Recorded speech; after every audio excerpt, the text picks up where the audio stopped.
Well, hello. It looks like we've got everything but the kitchen sink. I mean, we have the kitchen sink. That's the latest edition, June 26th. You had kind of a rough day yesterday? Yeah, there's just a lot of one-offs and a few things that I'd forgotten about.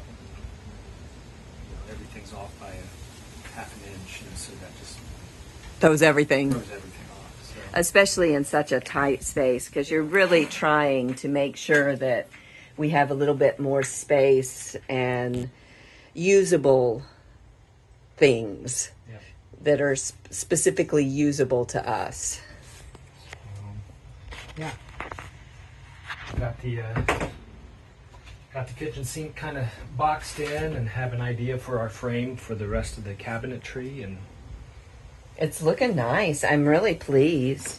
And by shrinking this area, it's leaving us more space over here, because that's where we're going to have the couch and chairs and table.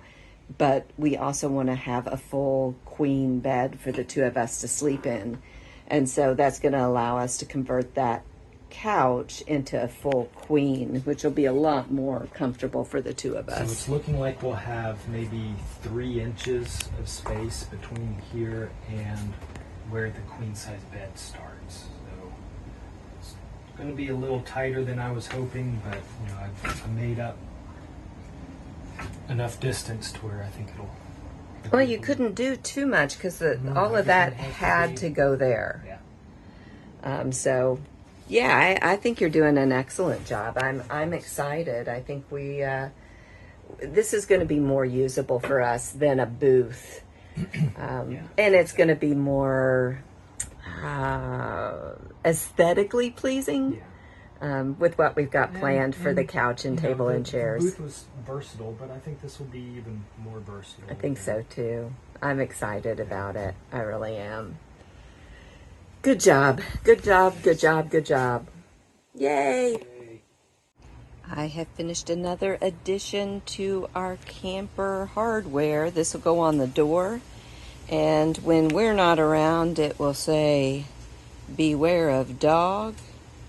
But then you flip it over and it's beware of dog kisses. If we're in the trailer with Lupa, it's beware of the kisses. And if we're not, it's beware of dog. Always an adventure? Always. If you've enjoyed following along on our journey, the planned stops and the unexpected detours, we'd love for you to join us for our further explorations. Hit that subscribe button below and become part of the When Nerds Learn to Fly crew. We've got more adventures in store and we can't wait to share them with you. Thanks for exploring with us. Until next time.